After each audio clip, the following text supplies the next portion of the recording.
Assalamualaikum warahmatullahi wabarakatuh. Madayaw ug maayong adlaw kaninyong tanan. Magandang araw sa inyong lahat.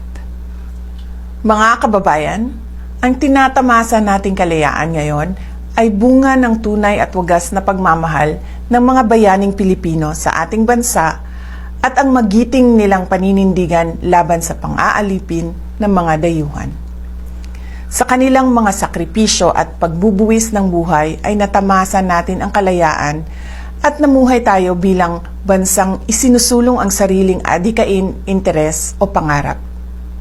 Ang araw ng kalayaan ay pagkakataon hindi lamang upang ipagdiwang ang ating kalayaan, kundi upang paalalahanan din tayo sa ating tungkulin na bantayan, pangalagaan at ipagtanggol ito sa lahat ng panahon. Paglapastangan sa alaala ng ating mga bayani ang pagyakap sa kultura ng pagkaalipin.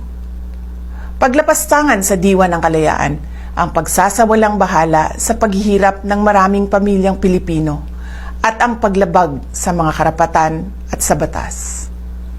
Kabilang sa mga hamon sa ating kalayaan ay ang pagmamalabis at katiwalian sa gobyerno, laganap na droga, problema sa edukasyon, kahirapan at gutom.